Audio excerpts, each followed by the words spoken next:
majlis dan juga tidak ketinggalan terima kasih dan selamat datang kepada pengarang buku kita buat sekali ya.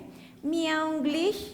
Sekali cuba 1 2 3. Meownglish. Oh, so cute. Alright. So kita jemput selamat datang kepada Puan Chaizani binti Muhammad Shamsudin, guru bahasa PPAL, dan juga Encik Satiman Jamin selaku timbalan pengarang Apa Khabar TV.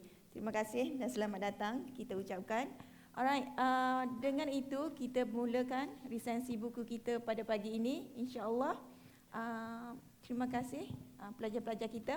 Alright, pertama sekali, dah tengok ke semua bukunya? Belum? Saya tunjuk dulu ini dia. So dekat luar tu ada ya, Meownglish. So ini namanya Yaya.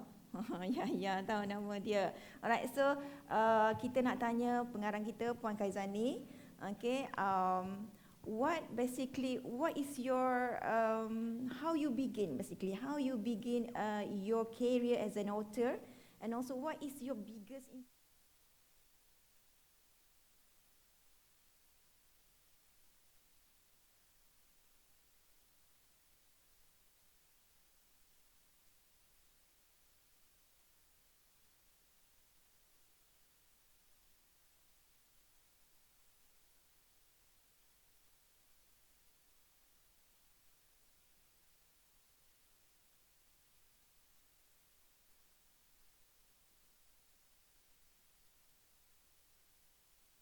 Meownglish was born. I'm an author, but I usually, before I wrote Meownglish, my books, my writing was more in narrative feature, storytelling, not so much academic. Although I'm an academician, my strength, my writing before this has been in narrative writing. And one day, I found that my students, you guys, have problems with certain aspects of language, one of which was interest, not having interest, not seeing how English is relevant in your life, and also the aspect of idiomatic expressions.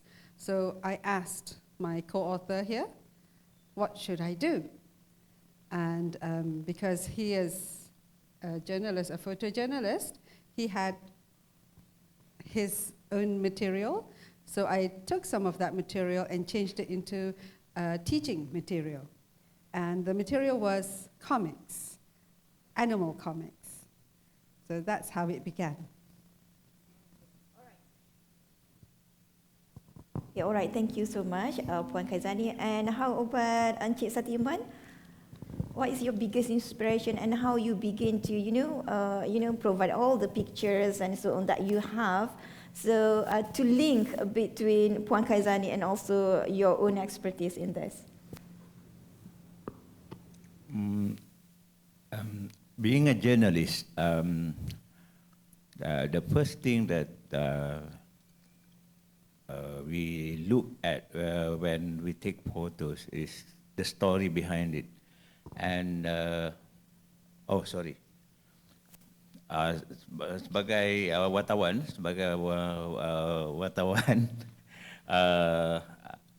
bila kita ambil gambar tu, masa kita ambil gambar tu, kita dah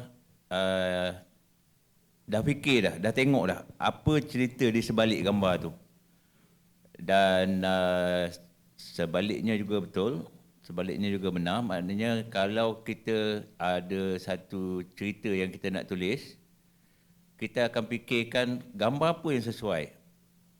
Katalah cerita tu cerita sedih, mungkin gambarnya adalah gambar orang yang sedang menangis, menitiskan air mata.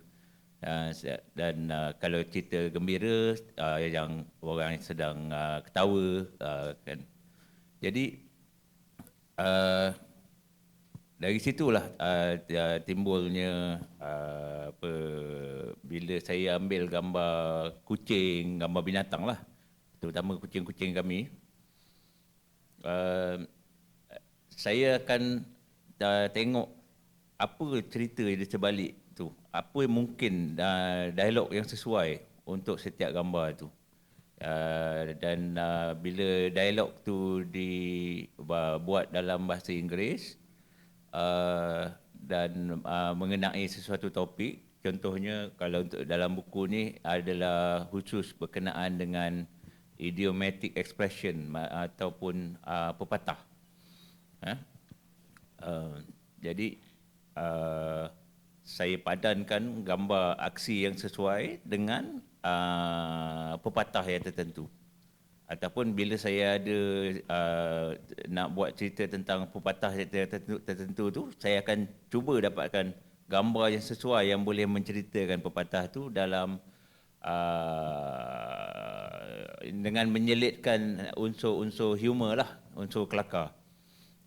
Sebab kita tak nak benda tu nampak macam buku teks. Kita nak benda tu jadi macam komik. Okey, terima kasih Encik Satiman. Alright, tadi ada Encik Satiman mention kan kucing-kucing kami kan. Mesti you all macam curious nak tahu kenapa kucing-kucing kami. Kan? Sebenarnya rahsia sikit sebenarnya rahsia sikit nak bagi tahu. Encik Satiman dan Puan Chaizani ni adalah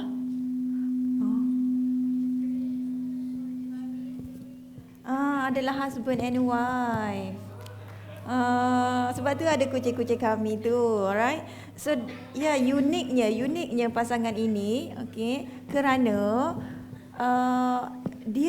mereka berjumpa, orang kata chemistry dalam penulisan buku, alright. Encik Satiman supply all the pictures and also Puan Chaizani supply all the written materials. Okay, next question kita nak tanya ya. Alright, tadi sebagai kata-kata aluan kan. So audience kita dekat sini masih belum orang kata dapat gambaran yang jelas buku ni sebagai apa kan. Table of content dia berapa, chapter berapa, ada berapa chapter kan. Alright, so kita akan start sedikit slide, kita tunjuk sedikit slide disediakan oleh Puan Chaizani sendiri. Alright, so the title is Meownglish, Breathing New Life into Idiomatic Expressions. Alright, so Puan Chaizani, alright, can you explain further about this book? Yes, certainly. Thank you. Yes, the book is called Meownglish. We seem to have feedback. Okay. The book is called Meownglish, mainly because it's when cats speak English, they don't speak English. They still say meow. But a cat in Malaysia can still understand a cat in Turkey. You know, they say meow. Actually, do you know cats only meow to people? They don't meow to other cats. Have you ever heard a cat say meow to another cat? They don't. They only meow to people. Isn't that amazing? So cats have, did you know that? You never know. Yeah, cats only meow to people. They never say meow, meow to another cat. They have their own language, but they obviously communicate. The mother cat and the baby cat, they communicate to each other. So what language do they speak? That's why we call it Meownglish. So the way a cat or an animal communicates with people, it's still communication, just like how you communicate with each other. Language is just a code. It's words that we put to code meaning. So when a cat says meow to a person, they have coded the meaning. So this is what we call anthropomorphism. It means when you give human characteristics or behavior to an animal or to an object. So this book, Meownglish, uses anthropomorphism. And you can see this picture. This picture was actually, he took this picture a few days ago. That's his cat. Her name is Amaryllis. This is the cat that was biting me yesterday. She's a big cat, and she is extremely manja with him, but not with me. She doesn't like me. And so she climbed up the coconut tree, and she refused to come down. This is a true story. She actually refused to come down. So he wrote that, I'm waiting for the firefighters to help me get down the coconut tree. Because she really didn't want to come down. So next slide, please. So this is what we call anthropomorphism. When the cat speaks, you can imagine when the animal is trying to communicate with you, you can actually imagine what they're trying to say. So it's not really like cerita dongeng, like you're making things up. it's like real life. So it's true, he did scold her for climbing the coconut tree. She had to climb down on her own. He refused to call the firefighters. Next, please. Oh, what happened? We seem to be having a lot of technical problems today. Yeah. So basically, what we talk about is anthropomorphism just now. Okay. So basically, anthropomorphism is you give names or you give characters to anything like animal, any human, any living things. Alright. So for example, dekat rumah kan, dekat rumah ada kereta, betul? Kereta you bagi nama dekat kereta tu.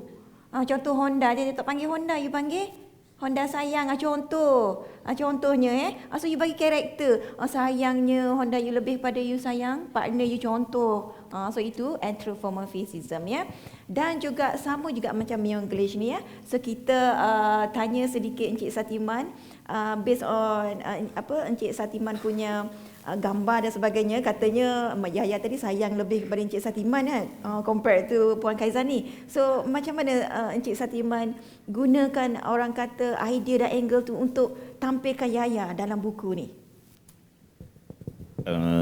Macam kucing ni dia macam manusia juga. Dia ada karakter dia sendiri. Macam yang dalam slide ni, Kathmandu tu yang baring atas kursi tu, dia karakter dia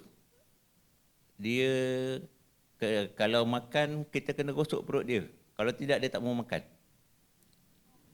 Kita kena escort dia pergi mangkuk makanan tu, kemudian kita kena gosok perut dia. Perut dia memang gemuk, punya perut dia dah melendut ke bawah tu. Jadi perut dia yang melendut ke bawah tu kita kena gosok, baru dia makan. Sambil dia makan tu kita gosok. Kucing lain tak macam tu. Jadi karakter dia memang macam tu. Dan dia kalau dia nak makan tengah malam pun, kalau kita tidur, dia akan kejut kita. Dia akan gigit saya. Kalau gigit saya tak jalan, masa tu saya bila saya tak tidur lagi, dia gigit saya, dia bising-bising dengan saya buat tak tahu je, saya tak bagi dia makan. Kemudian wife saya dah tidur masa tu. Dia akan pergi ke wife saya dan nganga mulut dia macam nak gigit kaki. Lepas tu, tapi dia nganga mulut tu nak gigit kaki wife saya, kaki isteri saya, tapi muka dia, mata dia pandang ke saya. Maknanya dia ugut. Nak bagi makan tak?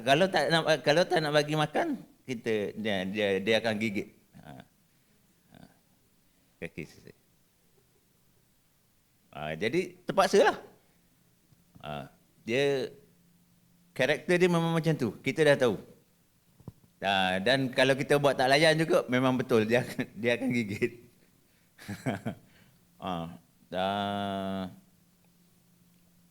Dan satu lagi itu adalah semau. Semau ni dia bijak. Dia bijak dari segi dia datang kemudian kita ambil dia dekat kedai roti canai. Dia ni bijak sebabnya dia pandai ambil hati yang lain-lain yang dah memang kucing yang dah memang dah ada kat rumah tu. Jadi dia tak bergaduh dengan kucing lain. Kucing lain pun boleh berkawan dengan dia sebab dia pandai ambil hati. Dia pandai bergurau. Semau ni masa tu kita kenapa nama dia semau? Itu pun ada karakter jugalah. Itu sebahagian daripada karakter dia. Kita tak tahu nak bagi nama apa. Jadi saya kata bagi nama kucing je lah.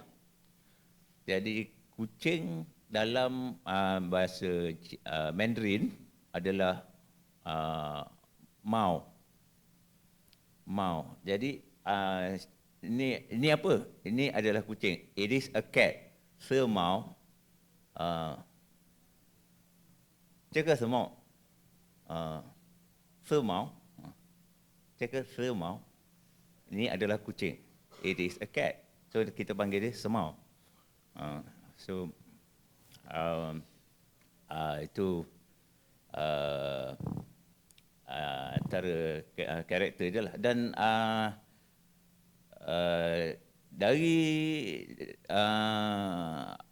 asas yang bahawa setiap kucing ni ada karakter dia sendiri, ada perangai dia sendiri, dari asas itulah kita build up, kita bina dia punya karakter itu dan jadikan dia watak-watak dalam buku Meownglish, watak-watak yang hidup. Jadi kita bila tengok scene ini semua ni, kita boleh bayangkan apa yang dia fikirkan, apa yang dia cakap tu. Sebabnya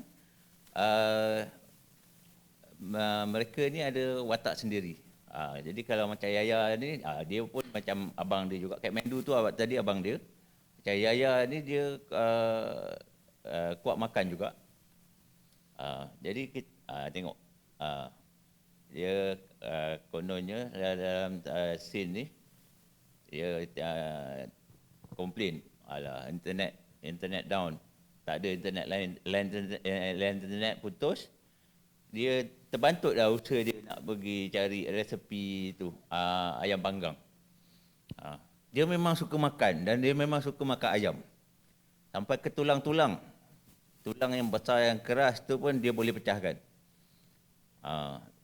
Jadi itulah antara proses kita build up karakter, macam mana kita bina karakter setiap inilah watak-watak ni yang ada dalam buku Meownglish ni. Okey, baik. Terima kasih Encik Satiman atas penerangan yang jelas. Tadi saya baru nak tanya, semau ni dapat idea daripada mana? Rupanya dah is a cat sebenarnya. Tapi dalam bahasa Mandarin tadi is a semau. Macam tu, kena namakan semau lah Kalau ada kucing lepas ni, is a cat maksud je. So kita belajar English lagi apa? Bahasa kucing lagi Mandarin sekali dekat sini. Alright. So next question, I would like to ask Puan Chaizani. Alright. Saya nak Puan Chaizani explain sedikit kalau boleh explain sedikit buku ni ada berapa chapter dan macam mana storyline dia dan sebagainya. Silakan. Okay. Thank you, Doctor. The chapters in 5 chapters. Sorry, the book is in 5 chapters. The first chapter. Before we go into chapters, the book actually is on idiomatic expressions, iaitu peribahasa. Because idiomatic expressions are very peculiar. It means every language has its own expressions, and they are different. You cannot really tell what it means just looking at the expression. So this book is teaching idiomatic expressions. So we divided it into 5 chapters. The first chapter is introducing Yaya. Yaya is the big star. She was also the big star at home. I'm sorry to tell you that Yaya has since passed on. She has passed away. She was 12.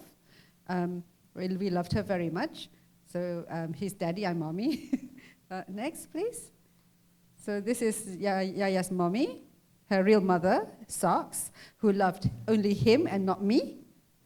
Seriously, she was only attached to him. So this is one of the first comics that he created that gave birth to Meownglish. I saw this, and so this is a pencil case I got from Singapore Zoo. So kau singa atau kau tak pencil? Are you a cat or a sock? Because her name is Socks. Next, please. So this is Kathmandu. If you can you see, it says bird, what bird? Can you see there's a bird under the blanket? You see the bird's legs are up and you can see the tail. He brought home the bird and he hid it under the blanket. So I was screaming, Kathmandu, what's that bird? And he looked at me like, bird, what bird? So he pretended there's no bird. Seriously, he pretended there was no bird and there was a bird under the blanket. So that's Kathmandu, the capital of Tibet. No, Nepal, is it? So why did he being called Kathmandu? I saw it in a cartoon, Top Cat. Anybody seen Top Cat? It's a very 70s cartoon. And Kathmandu, they called him Kathmandu. And so I always wanted a cat called Kathmandu who was cool. So he's very cool. He was really a cool cat. So we call him Kathmandu. But we usually call him Dudu. Okay, next. And this is the cast in the book. It's not just cats. The book does not have just cats. We have a rabbit. And another thing, all these animals were rescue animals. They're all rescued. We never bought them. They were all rescued. Rabbit, we rescued from the field because there were dogs. So rabbits are dog food. So we took it home. And because it's the only rabbit, so we called it Rabbit. We had a ferret called Peppa. Yaya's brother Tyson, and that's her mother's socks. And we have Blue and Belle. Okay, thank you. Next. Oh, the monkey's not there. There's also a monkey. So Yaya and her friends speak Meownglish. Okay, this is chapter 1. And this is not made up. She actually sat like that. We took a picture when she was sitting like that. We didn't pose her. Next. So that was chapter 1. Next. Okay, chapter 2 is about Yaya's family. This is Samau and a few rescue kittens that we rehomed. We rescued them and then we found them homes. So we showed in the red, say this, in your shoes. Well, I've been in your shoes. So this is how we teach our idiomatic expressions in the story. Next. And this is very important to you students, okay? You have to learn to make mistakes, you see? So Sock says, Socks, her breed is snowshoe. She's a snowshoe, because she's got mittens. She's got white mittens, you know, her hands, and yeah, all her paws are like socks. So that's why I named her Socks. So her breed is snowshoe, although she's a rescue. She just one day showed up at the house. Just one day. Yeah, suddenly and she was pregnant, so he just let her stay. I wasn't even here yet.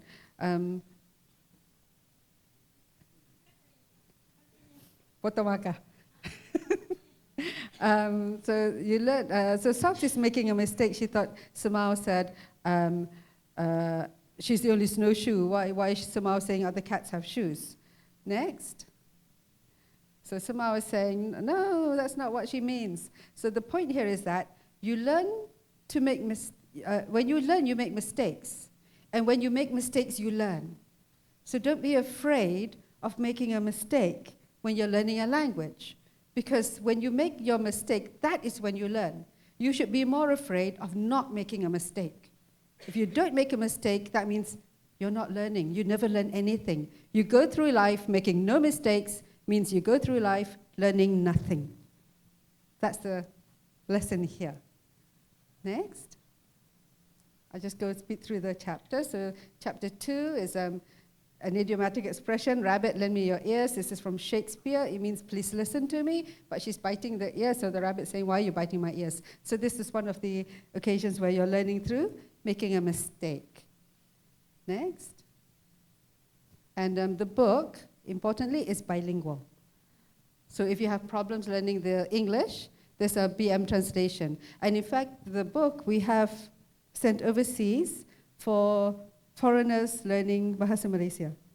So you can learn BM from the English. If you have any friends overseas who want to learn BM, you can use this book. Thank you. Next. So chapter 4, Yaya's fun facts about food. So this is, this squirrel was rescued by Samau. Actually, I don't know if she rescued it. Maybe with the better word is kidnap. It was squirrel nut. One day we came home. Samau was in front of the bedroom with something between her legs. She was like that. Like that. And there was something between her legs. Well, what is that? Is it a rat? Is it a mouse? It was a baby squirrel. She climbed a tree or something and she brought it home. It was not injured at all. She like very softly carried it and put it there, and she protected it from all the other cats. And so he picked it up and took care of it and he called her Bajing, which means squirrel in Javanese. My husband is Javanese. He's not Malay. He's Wong Jawa. So he called it Bajing, which means squirrel. And so this is talking about biscuits. Next. She said something about, it says fat, but this biscuits, why are the biscuits fat? They're skinny, they're not fat. So we're teaching concepts through the storytelling. It's a story, we're storytelling, but we're teaching things in the story. Next. And the last chapter is chapter 5, Yaya's words of wisdom. So that's Yaya. You can see how fat she was. She was a big girl. And she loved chocolate cake, which is actually poisonous for cats and dogs. Cats and dogs should not eat chocolate, but she loved chocolate cake, so we had to hide chocolate cake from her. Otherwise, one day I came home and there was no more cream on the cake. And we took her quickly to the doctor. The doctor was, what? But luckily there were no side effects. But you have to keep her away from the chocolate cake. Okay, next. I think, yeah, so like my husband was saying, we have to find personalities. And this is not made up, you know, we didn't like pose them and put stories on them. These are things that actually happened. Yaya was actually having a scrap with Samau, and Samau is very clever. She always knows how to, you know, smooth things over, because Yaya is a bit the boss, I'm the boss, and Samau's like, nah. So this really happened. Next. I think this the, oh yeah, and the last thing, this is the, after we published this book, there was another book, Scientific Meownglish, and we're working on another one in the series. So there'll be 3 or 4 more books in the series, and we created the Meownglish reading program, which I think we can talk about later. Okay, thank you so much Puan Chaizani. Alright, sebelum itu kita ucapkan selamat datang kepada yang berbahagia, Profesor Kemis Dr. Marina binti Muhammad Arifin, Timbalan Naik Chancellor Penyelidikan dan Inovasi UMT. Selamat datang diucapkan. Alright, so basically, Puan Chaizani mentioned that Yaya loved chocolate cake, right? I can't be with her in the same room because we might fighting with each other. I love chocolate cakes too. All right. So basically, Yaya's and you got the other one, squirrel. Bajing. A bajing, yeah. Bajing. So you learn another language, which is Javanese. Okay. So you got how many language today? 3, 4. You got Bahasa, and then Mandarin, English, and also Javanese. All right. Okay. Thank you so much for explaining. Cat language, somebody said. The Cat language. Number 5. Yeah. Yeah.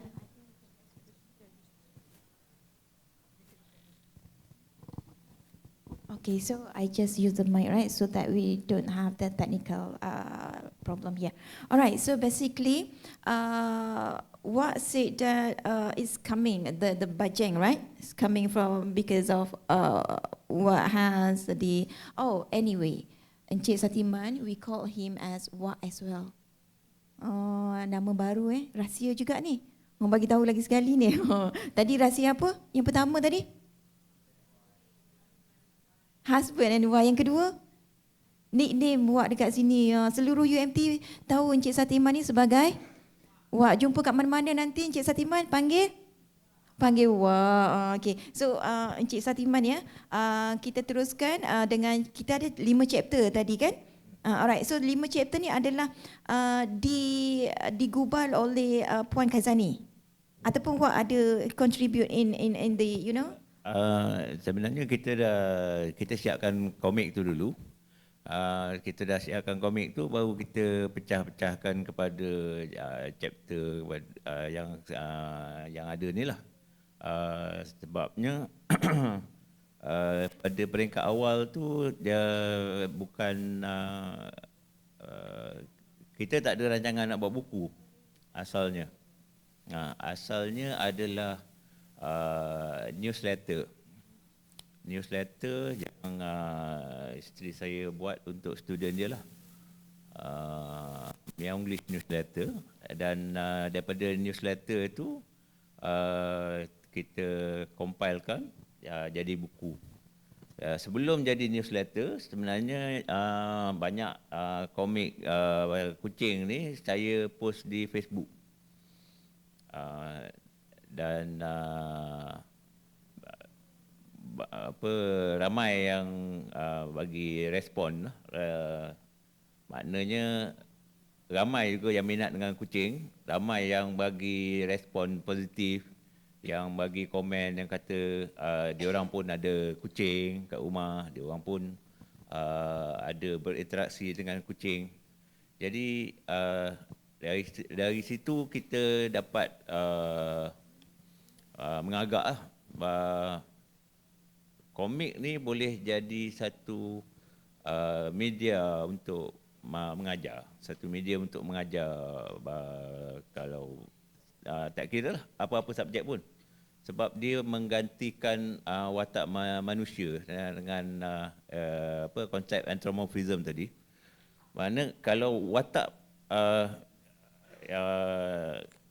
untuk membolehkan orang minat untuk belajar tu, yang pertama dia mesti familiar dengan watak yang menyampaikan apa yang dia ajar tu. Dan kucing ataupun binatang ni, dia saya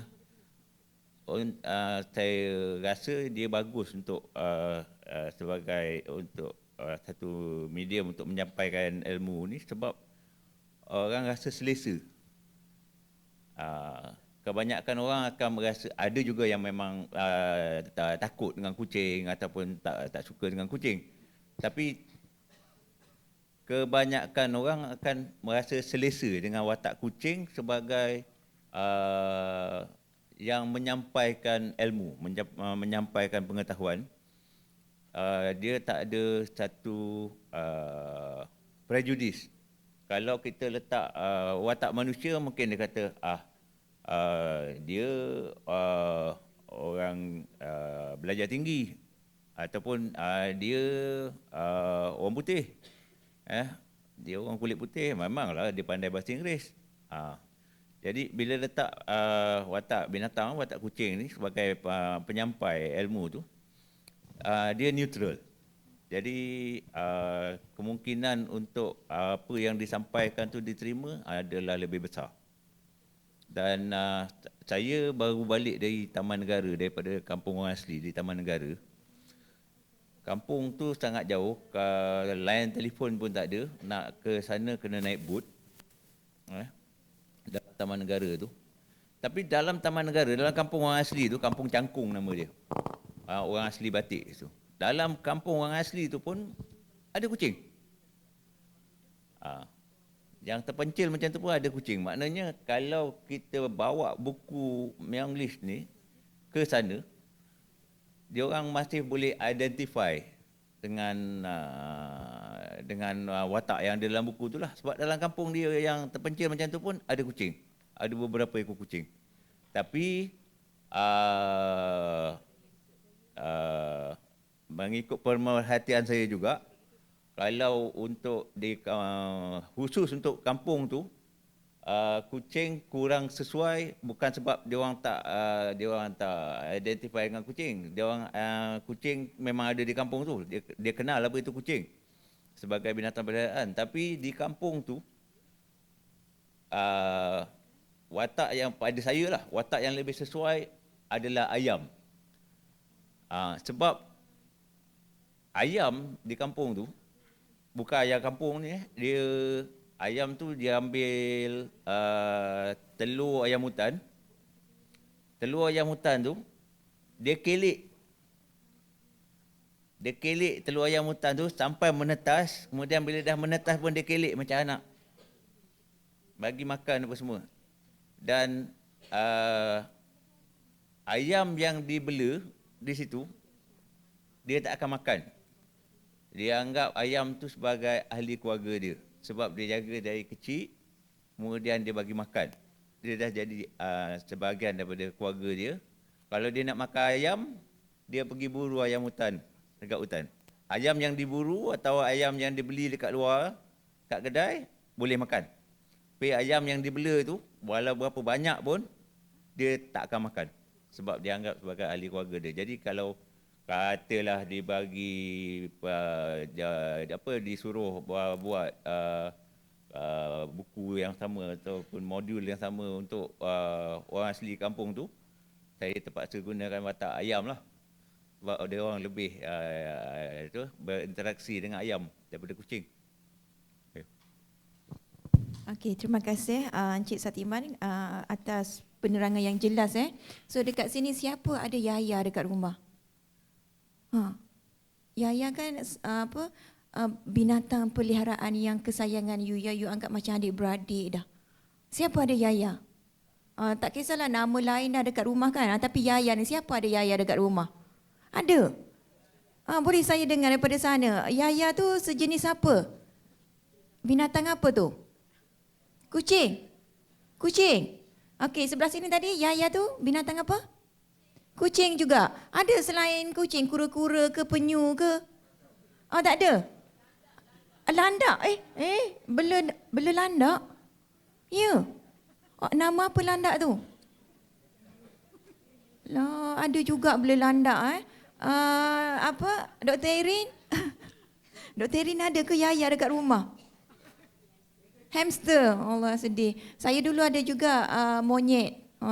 Masa saya umur 8 tahun meninggal. Matilah, bukan meninggal, mati. Sedih, seminggu sedih. Adik-beradik kita kan, kita anggap tu. Ya, adik-beradik tau benda tu. Sama juga kalau kita nak cinta kehidupan laut kan. Kita kan UMT betul. Nak cinta kehidupan laut, kita nak conserve penyu. Kan dekat Pasar Payang ada lagi tau jual telur penyu dan sebagainya. So kalau you anggap penyu tu adik-beradik you tak makanlah telur dia. Kan ada lagi ke tahu yang nak order telur penyu, I tengok dekat Facebook ramai lagi yang order, yang demand telur penyu tu. Alright, terima kasih. So tadi kita ada nampak slide kan Puan Chaizani, slide kepada orang kata knowledge transfer kan. So boleh explain sedikit, can you explain further about the this kind of program, what have been done to local community in general and also specifically among the orang asli dan sebagainya. Yes, thank you. Yes, because Meownglish was written with the intention of helping readers in teaching idiomatic expressions and so on. So we created something called the Meownglish Reading Program, which is specifically for primary school.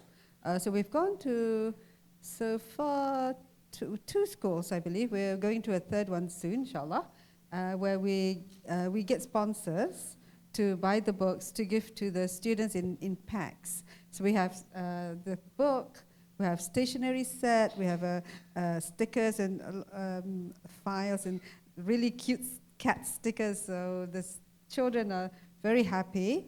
And the funny thing is the picture on the left, the boys reading, the teacher told us that those three boys were the naughtiest boys in school.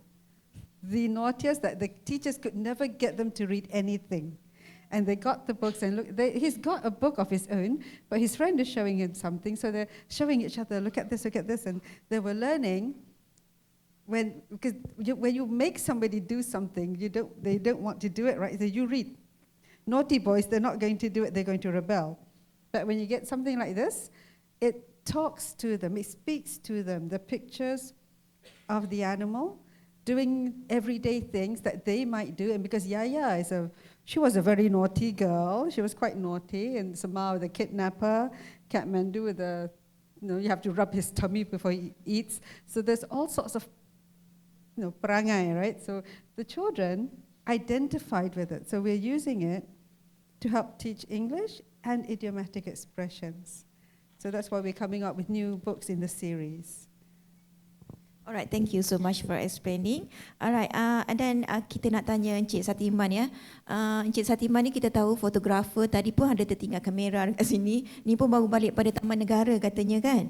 Baru sampai bila? Petang semalam?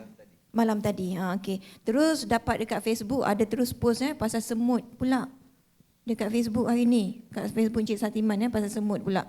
Alright, so saya nak tanya Encik Satiman, bagaimana Encik Satiman orang kata bezakan hasil kerja secara profesional dan juga hasil kerja kepada writing ni, kepada buku dan sebagainya.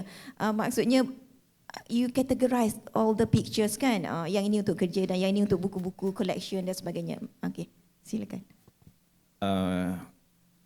Sebenarnya kalau nak diikutkan memang sangat berbeza lah antara news writing yang saya buat biasanya, maknanya tentang penulisan berita,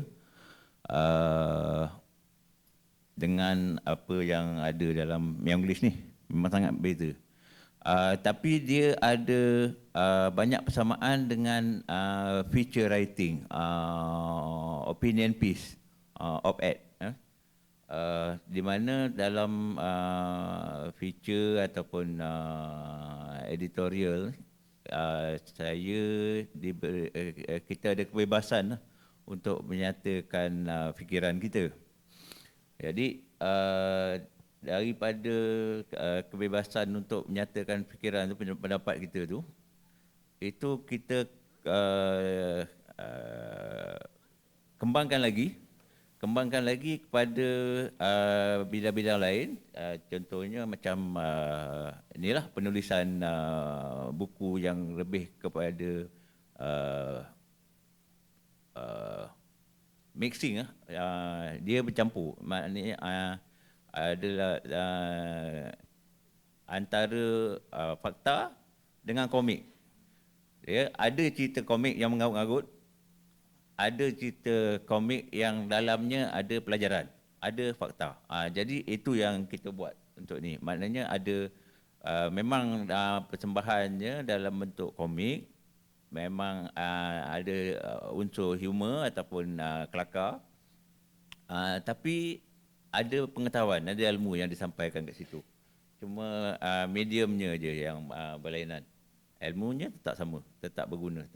Faktanya masih kita tak ubah faktanya lah, kita cuma ubah cara penyampaian. Lagi satu, apabila masa saya jadi wartawan dulu, kita ada fotografer. Saya hanya mencari bahan berita lah untuk ditulis. Kemudian ada orang lain yang bertugas sebagai fotografer. Jadi untuk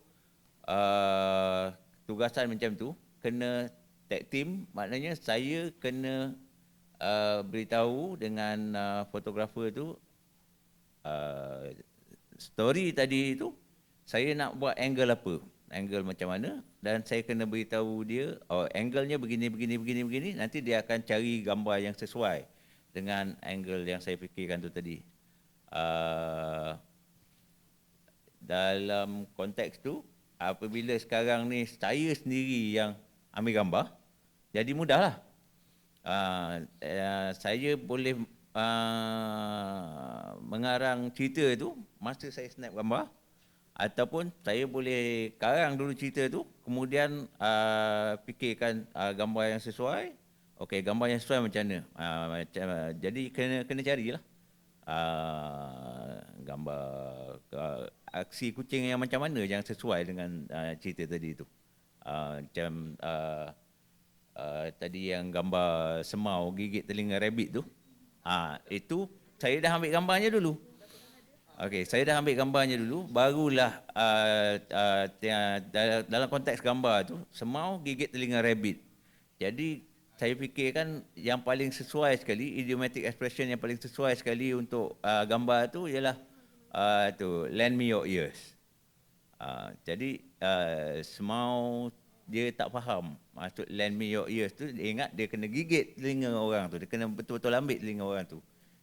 Jadi dalam buku tu nanti ada watak lain yang menerangkan sebenarnya lend me your ears bukanlah kita kena gigit telinga kawan tu. Lend me your ears tu sebenarnya untuk minta orang mendengar apa yang kita nak cakap. Tolong dengar. Tapi idiomatic expressionnya ialah ladies and gentlemen, lend me your ears. Maksudnya pinjamkan telinga sekejap. Pinjamkan telinga sekejap maksudnya pinjamkan deria pendengaran awak sekejap. Dengar apa yang saya nak cakap. Itulah dari segi olahan dan macam mana kita padankan gambar dengan cerita ataupun padankan cerita dengan gambar. Okey, terima kasih Wak. Alright. Next question ya. Kita nak tanya sedikit rahsia lagi nak korek sikit lagi ni. Pernah tak di antara Puan Chaizani dan juga Encik Satiman sendiri dalam orang kata buat idea buku ni dan sebagainya, pernah bercanggah tak? Apa-apa idea tiba-tiba I nak yang ni, I nak juga ada yang ni dan sebagainya. Ada konflik tak sepanjang penerbitan Meownglish ni? Boleh kata tak ada, tapi mungkin ada, boleh kata tak ada, tapi maksud tak ada tu bukannya all smooth sailing macam tu, tak. Maksud tak ada tu jelah we work through all the differences. Sebab ada sesetengah idiom tu, mungkin cara paparan dia tu isteri saya rasa kurang sesuai. Jadi dia minta satu komik lain lah yang lebih sesuai. Jadi kita usahakan lah. Sebab gambar-gambar kucing kita ada beribu-ribu, bukan beratus-ratus, beribu-ribu. Sampai dah berapa kali tukar telefon sebab tak boleh nak simpan lagi. Dalam hard drive pun ada disimpan. Jadi kalau untuk menukar format komik tu tak ada masalah lah. Cuma kena skim through all the photos. Okey, daripada tadi kita dengar daripada Encik Satiman kan, kita dengar Puan Chaizani. Ada konflik tak sepanjang tu? Tadi katanya angguk macam ada. I think the major, not really conflict, the major problem is me getting his comics, because he's a busy person. He's a journalist, so he does serious stuff as well. He wrote news articles. He's a political writer. So this is a bit lightweight for him. You know, this is what he does in his spare time for fun. So sometimes he's a bit busy, and I'm like, can I have the comic, please? Okay. Then I don't get the comic. So can I have the comic, please? So sometimes, you know, when you're working in a team, like I'm sure a lot of you, when you have group work, you've done your part and somebody else in your group hasn't done their part. Maybe they're busy, maybe they're just lazy, whatever. It's not because he's lazy, he has a lot to do. So, but most of the time it's more me being impatient. He knows what he wants, and he's waiting for the right photo to come along.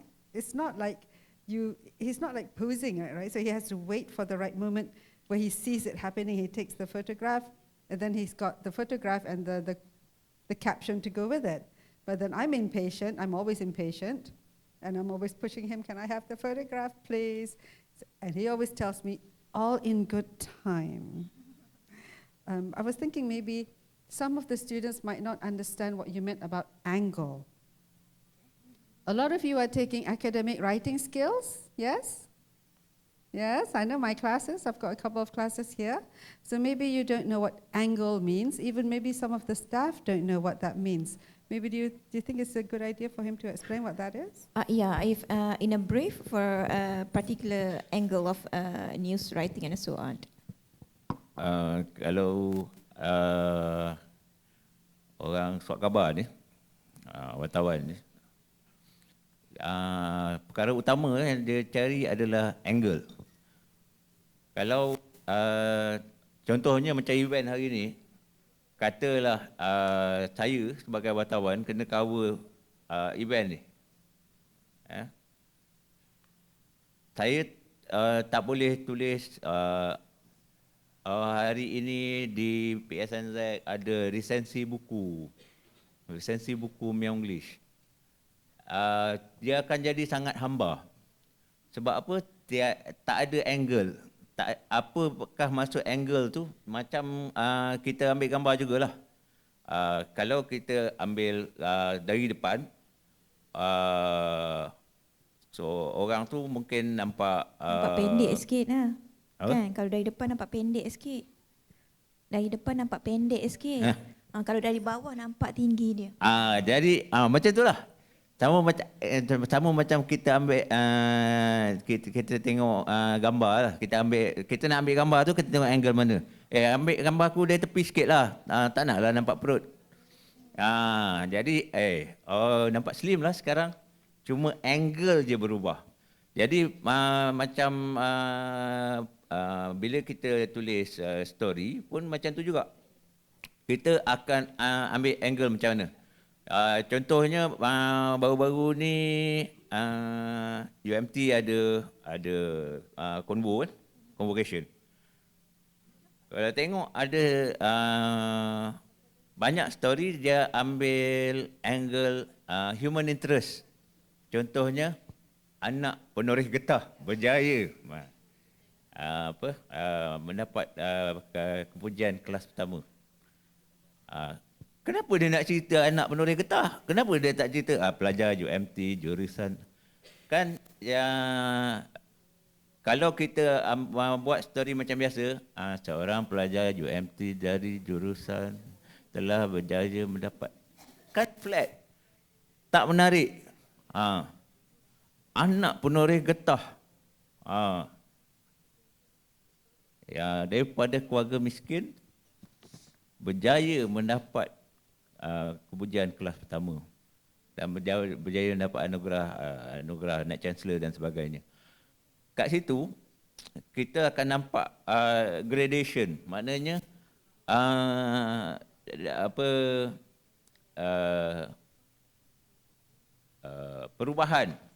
perubahan minat orang yang nak membaca tu. Daripada seorang pelajar daripada jurusan itu, kat situ orang tak minat nak baca. Sebab apa? Sebab ada beribu-ribu orang pelajar dalam UMT. Tapi kenapa nak tulis story pasal orang ni? Nak tulis story pasal dia sebab dia berjaya mendapat keputusan yang sangat cemerlang walaupun keluarganya susah. Walaupun dia tak dapat kemudahan yang pelajar lain dapat. Dalam keadaan yang susah pun dia boleh fight untuk pencapaiannya tersebut. Itulah dari segi angle-nya. Jadi kalau kita nak buat, kita nak menulis satu cerita karangan tu, angle ni adalah perkara pertama yang kita akan tengok. Sebab cerita yang sama, dia boleh jadi flat kalau kita salah angle. Cerita itu juga dia boleh jadi menarik kalau kita dapat angle yang baik, kan?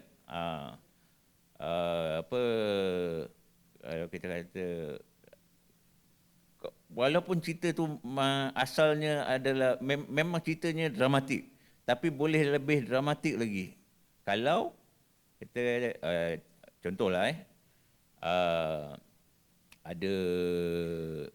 ada kemalangan maut. Biasanya cerita kemalangan maut dia akan cerita 3 orang terbunuh, 4 orang cedera parah. Tapi kalau kita pusingkan angle dia, kita buat sedikit siasatan, seperti ini adalah keluarga ni sekarang ni tinggal 1 orang aja. Anak lelaki. Sebab kemalangan maut tu adalah kemalangan maut yang kedua dalam tempoh 2 tahun, katalah. Jadi kat situ pun boleh ada gradation lah. Sebab kemalangan maut ada banyak. Tapi keluarga yang berturut-turut kena kemalangan maut, tu tak banyak. Itu jadi pilihan angle yang tepat tu sangat penting kat situ lah. Alright, terima kasih banyak-banyak kepada Encik Satiman. Okey, angle ya, penting ya. Especially kalau kita ambil gambar kan, angle nak kena nampak tinggi, handsome betul. Yang penting, mana-mana, biar aku nampak kurus. Nak juga kurus tu. Biar yang dah sedia kurus pun, contohnya ya.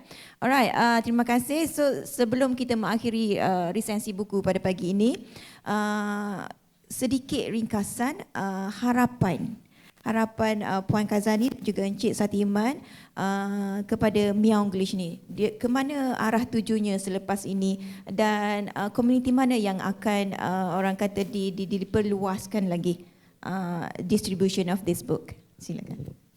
Thank you. In planning right now, we're doing the third book is actually the third book is at the penerbit. We're translating it into Korean. We want to translate the book into other languages.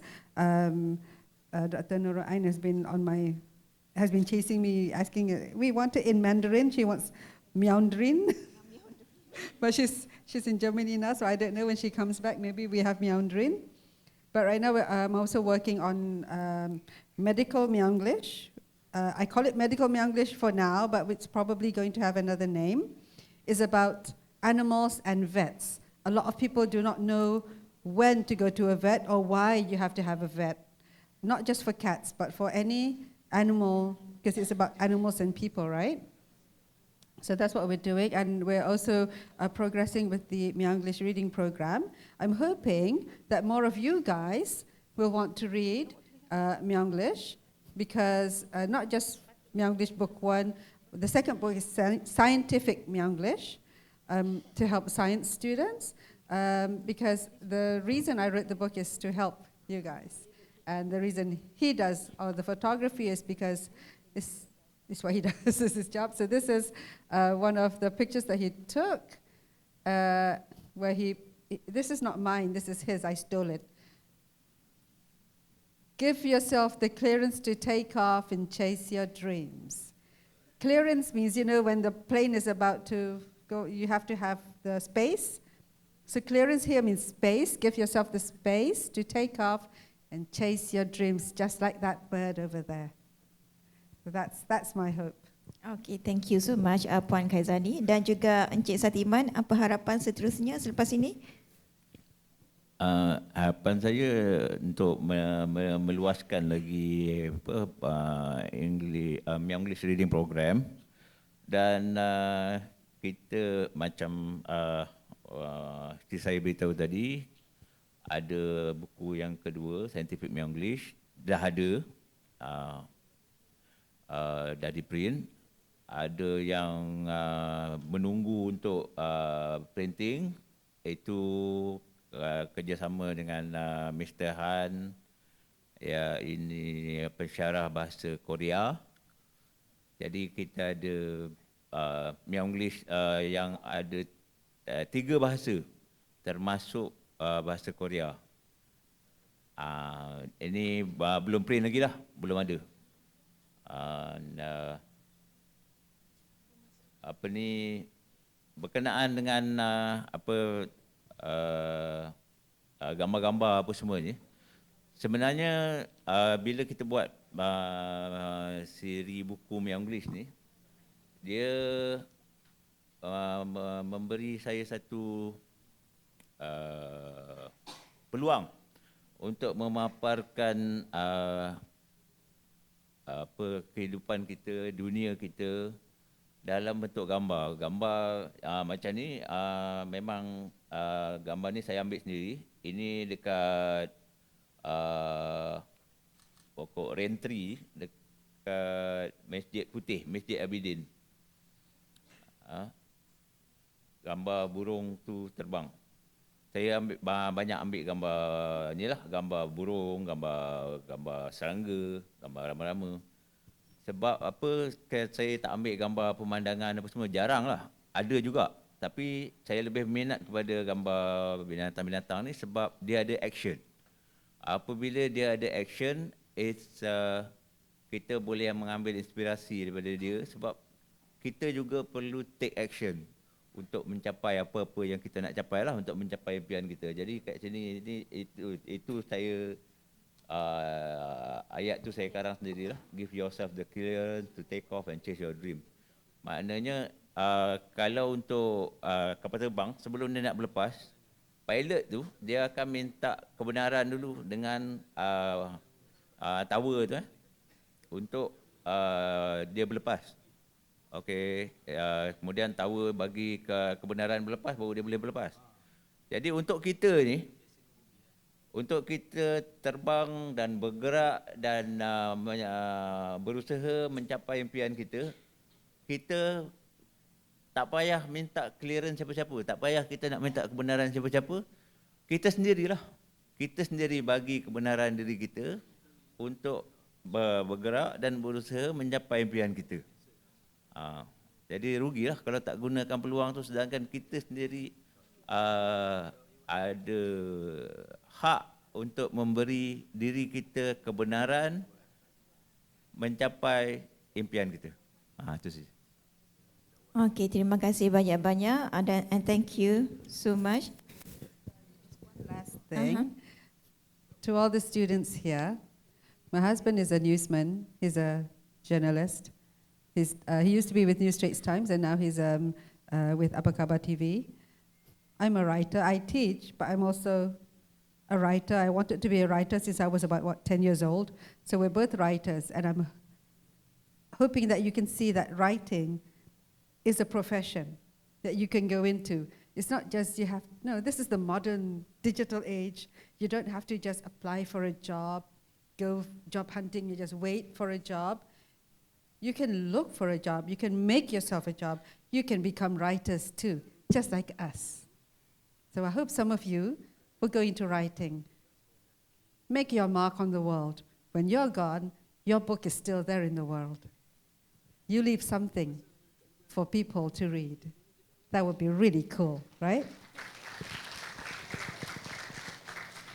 Alright, terima kasih banyak-banyak kita ucapkan kepada Puan Chaizani, Muhammad Shamsudin dan juga Encik Satiman Jamin. Alright, so di sini take home note kita pada hari ini adalah you buat apa, kita buat apa sekalipun, macam kita jadikan contoh Puan Chaizani dan juga Encik Satiman, all the material, storytelling dan sebagainya ada di dalam rumah kita. Kan? So anytime, anywhere you could write something, at least 100 words for a day, for example, 50 words for a day, or maybe 5 words for a minute, for example. Kan? So boleh jadi author on your own, alright? And then bring all the material to someone that can produce your whatever idea that you have in your mind, insyaAllah. Okay. Alright, terima kasih banyak-banyak kita ucapkan sekali lagi kepada Puan Chaizani dan juga Encik Satiman. Dan juga saya ucapkan terima kasih juga kepada yang berbahagia, Profesor Kemis Dr. Marinah binti Muhammad Arifin bersama-sama kita pada pagi ini. Dan juga terima kasih juga saya ucapkan kepada Ketua Pustakawan kita, ya, Tuan Haji Habu Hassan Ghazali, dan juga pengarah program PSNZ Open Day pada hari ini, Puan Harisom. Dan juga bersama-sama saya di sini adalah Timbalan Dekan Akademik PPAL Dr. Azhar Jauhar. Alright, dan saya sudahi kita punya resensi buku pada hari ini dengan wabillahi taufik wal hidayah. Wassalamualaikum warahmatullahi wabarakatuh. Terima kasih kepada para hadirin sekalian. Terima kasih. Terima kasih diucapkan kepada Puan Moderator dan para panel di atas perkongsian sebentar itu tadi. Seterusnya, majlis diteruskan lagi dengan sesi penyampaian cenderamata.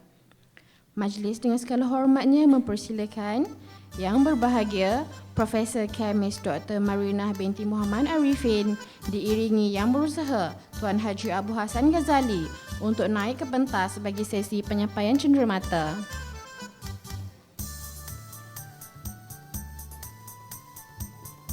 Okey, baiklah.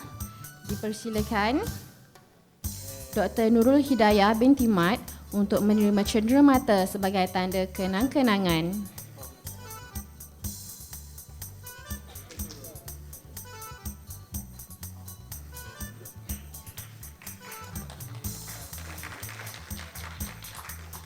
Seterusnya, dipersilakan Puan Chaizani binti Muhammad Shamsudin untuk menerima cenderamata.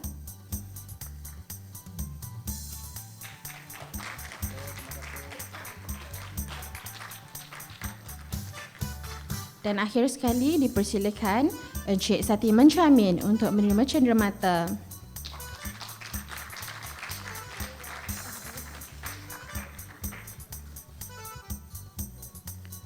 Majlis merakamkan jutaan terima kasih kepada Yang Berbahagia Profesor Kemis Dr. Marinah binti Muhammad Arifin dan Yang Berbahagia Tuan Haji Abu Hassan Ghazali di atas penyempurnaan penyampaian cenderamata itu tadi. Untuk makluman para hadirin, sesi penjualan buku Meownglish sedang berlangsung di luar auditorium dan juga sesi meet and greet bersama pengarang Meownglish. Baiklah, seterusnya ialah sesi fotografi berkumpulan. Dijemput Yang Berbahagia Profesor Kemis Dr. Marinah, Yang Berusaha Tuan Haji Abu Hassan, Puan Moderator serta panel penceramah untuk turut bersama hadirin bagi sesi fotografi berkumpulan.